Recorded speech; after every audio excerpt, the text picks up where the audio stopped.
အားလုံးပဲမင်္ဂလာပါဒီဗီဒီယိုလေးကတော့ကျွန်တော်တွားရောက်ဖြစ်ခဲ့တဲ့ဒီဆွမ်းလွန်ရာမနိုင်ဖတ်ကအပင်ပြပွဲတွေအကြောင်းကိုရိုက်ကူးထားဖြစ်ပါတယ်အပင်မျိုးစားတွေကတော့ကျွန်တော်တို့အင်ဒိုမင်္ဂလာတွေအာရကန်မျိုးတွေဂလေဒီယန်ပိန်းမျိုးတွေနဲ့တခြားကျွန်တော်တို့ဒါဂျန်ခံတဲ့အပင်တွေပါတယ်ပေါ့ဆိုတော့ကျွန်တော်နဲ့တူလိုက်ပြီးတော့အပင်လားတွေကိုလိုက်ကြည့်လိုက်ရအောင်ရင်းစိုးကျွန်တော်တို့အင်ဒိုမင်္ဂလာတွေကိုကြည့်လိုက်ရအောင်ရောင်တွေကတော့ဒီတစ်ခေါက်တော်တော်စမ်းနေကျွန်တော်တို့ hybrid မျိုးတွေလည်းအစုံပါပါတယ်ဒီချမ်းကတော့ကျွန်တော်တို့အစိမ်းမျိုးတွေကိုကြိုင်ထားတဲ့ချမ်းဖြစ်ပါတယ်အရောင်ကတော့အစိမ်းရောင်ကိုရိုးအဖြူနဲ့ကြိုင်ထားတာကိုမှအနိုင်ရရှိထားတဲ့အိုငါအိုဖြစ်တယ်ရွက်တွေကလေကိုအနာကင်းပြီးတော့ကျွန်တော်တို့အရွက်ထွက်ထားတဲ့ပုံစံအစတော်လေးကိုညင်ညင်ညာထွက်ထားရမ်းမိုက်ပါတယ်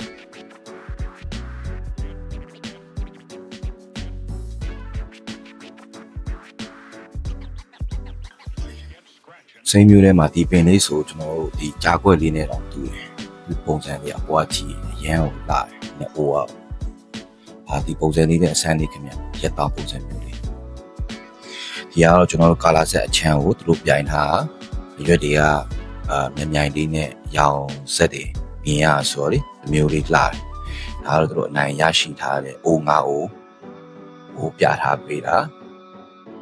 ဒီပင်လေးဆိုလို့ရှိရင်သူအဝါအစိမ်းကာလာဆက်ပုံမှာအလဲကအနီအောင်အကျော်လေးနဲ့အရောက်လာခင်ဗျဒီအရေးကြတော့ကျွန်တော်တို့ဆက်ဆော်မျိုးပြိုင်ထားပါတော့peach color တို့အနီရောင်ရဲ့နောက်ပြီးဒီဟာကြတော့ကျွန်တော်ပန်းရောင် mutation ဝင်ထားတဲ့မျိုးလေးပေါ့နော်အရန်ကိုလှပါတယ်ခင်ဗျရွက်ဒီအရောင်နေဆန်းနေပေါ့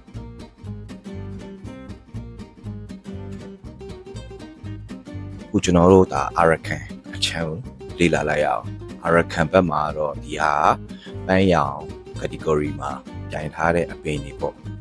ပြီးတော့ဒီဘက်အချမ်းကြောင့်ကျွန်တော် Germany မျိုးပေါ့နော် Germany ဒီအဝါနဲ့အစိမ်း color set တွေပေါ့ရွက်တစ်ကတော့အဲ့လိုမျိုးအနီရောင်ရေးရေးလေးထွက်ပါတယ်ဒီမျိုးပါလေတော့လာပြီးတော့ဒီဘက်အချမ်းကြောင့်ကျွန်တော်တို့အမဲရောင်Arakan တွေပေါ့ရွက်တွေကိုတေချာတုတ်ထားပြီးတော့အရန်တောက်ပြောဖြစ်နေရခင်ဗျဒါကြောင့်ကျွန်တော်တို့နီရောင်ခုနောက်ပိုင်းထွက်တဲ့မျိုးတွေပေါ့နီရောင်တွေကိုအယောင်အများနဲ့ပေါ့ဒီအနာတော့ Arakan မျိုးတွေပါ Arakan တွေကတော့ကျွန်တော်တို့ဒီတစ်ခေါက်မှာတော်တော်လေးတွေပို့ပြီးတော့အယောင်တွေကပိုလာတာတွေ့ရတယ်ဒီအင်ဒိုနီးရှားနောက်မှာလေ Arakan ဘက်ကမျိုးဆက်တာသူတို့ပို့ပြီးတော့ဒီမှာထိုင်းတွေကပို့ပြီးတော့ဆက်နိုင်လာတယ်လို့တော့ဒါကျွန်တော်မြင်ရတယ်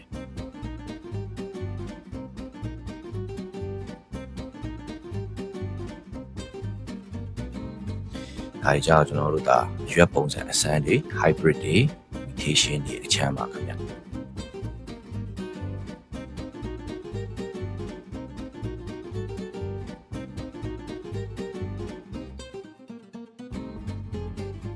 ဒီရွက်ကြီးဆိုလို့ရှိရင်လေသူကကျွန်တော်တို့ဒီ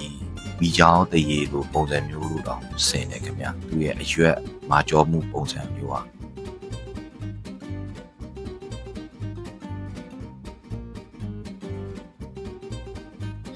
ကဲခုဒါ gradient အချမ်းကိုကျွန်တော်တို့ဒါဆက်ကြည့်လိုက်အောင် gradient အချမ်းလေးကြတော့ဒီရွက်ပုံစံတွေတဖြည်းဖြည်းကျွန်တော်တို့ form လေးပြောင်းလာတယ်ဒီတစ်ခေါက်ပွဲမှာအယောင်တွေကတော့အလူတွေရောအရင်တွေရောအစုံပြတာထားရဲဘက်ချမ်းတော့ကျွန်တော်တို့ဒါအနုအချမ်းပေါ့နော်ရွက်အနုအယောင်အနုချမ်းကိုပြပေးထားတာပါ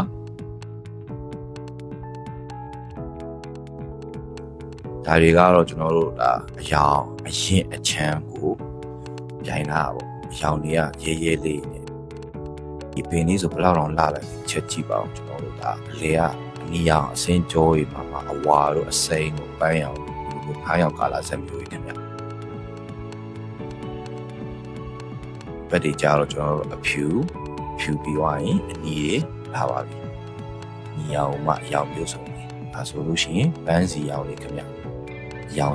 င်ရှားလေးပါ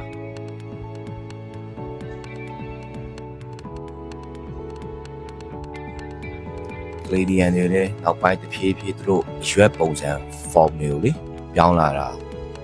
ပြီးတော့ကြိုင်လာကြပါပေါ့အရင်တော့လိုမျိုးရွက်ပုံစံရိုးရိုးရွက်ပုံစံမျိုးမဟုတ်တော့ဘဲနဲ့အခုလိုမျိုးဒါဆိုရင်တော့ Canadian လို့တော့ကျွန်တော်မထင်ရဘူးเนาะရွက်အချုံလေးနဲ့တွက်ထားဆိုအောင်လေးတဲ့ပေါ်လာနှခမ်းကြီးရောင်ဟာမျိုးလေးရောင်ရဲပြီးတော့ပြင်နေအောင်ဒါကြောင့်ကျွန်တော်တို့ဒီကန္နာရအပင်တွေပုံစံချမ်းရောက်လာတော့ဒီပင်ဆိုလို့ရှိရင်ဒါပန်းပွင့်နေရတယ်ပင်ရပြီပန်းလေးဂိုင်းလိုက်ပွင့်ထားတာဟိုပြထားတာပါ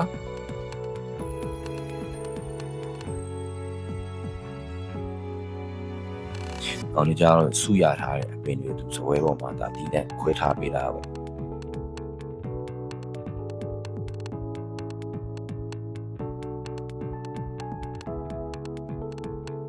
အထဲမှာမှအခုဒါဆိုလို့ရှိရင်ကျွန်တော်တို့နက်နက်တီးကို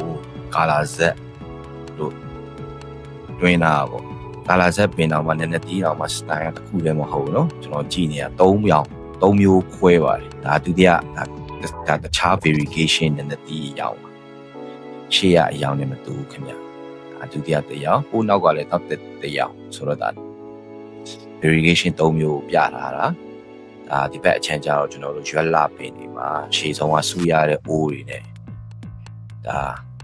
လိုက်ပေါ့နော်လာပင်တွေဒီပင်တွေကတော့ကျွန်တော်ရဲ့ favorite ပဲဒီအားလုံးထဲမှာစိုးခင်ဗျအရောင်ကပြတ်သားပြီးတော့တော့တောက်ပါတယ်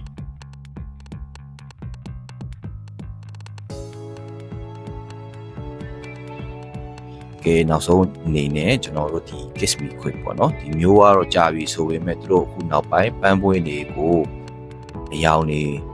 တနိုင်တော့အယောင်ဆန်းလေးတွင်းတာတွေနောက်ပြီးတော့ပန်းပွင့်ပုံစံလေးတွေပေါ့အရင်တော့ကျွန်တော် Kiss Me Quick ဆိုအသေးပဲများလေအခုကပန်းပွင့်နဲ့ဖိဖိတာတို့ဒေချာကြီးဟိုကျွန်တော်နင်းစီပန်း site လောက်ကောဟိုကြီးအောင်လှုပ်လာနိုင်ပြီပေါ့နောက်ပြီးတော့လည်းပန်းပွင့်ပုံစံလေးရလည်းအခွက်လေးတွေတို့အသွင်လေးတွေတို့လိုပုံစံလေးရအစဒါကျွန်တော်တို့မှာပြမြင်ရတယ်ဒီရှည်ဆုံးအုံးတွေကြတော့သူတို့ဆူရထားတဲ့ဒါတစ်နှစ်သုံးပေါ့နော်ပြီးတော့နှစ်သိမ့်ဆူလို့ပါလို့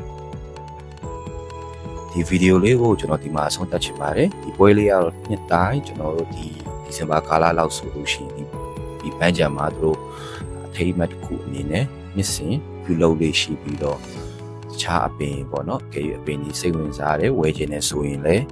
ဒီပန်းချံမှာလာရောက်ပြီးတော့ဒါလာဝယ်လို့ရတယ်ဈေးလည်းဒီရပ်ပိုင်းဆိုလို့ရှိရင်သူတို့ပို့ shop ပေးပါတယ်ခင်ဗျအားလုံးပဲကျွန်တော်ရဲ့ vlog လေးကိုအဆုံးထိကြည့်ရှုပေးရတဲ့အတွက်ကျေးဇူးတင်ပါတယ်နောက်ဗီဒီယိုလေးမှာပြန်လည်ဆုံတွေ့ကြမယ်နော်အားလုံးပဲ see you ပါခင်ဗျ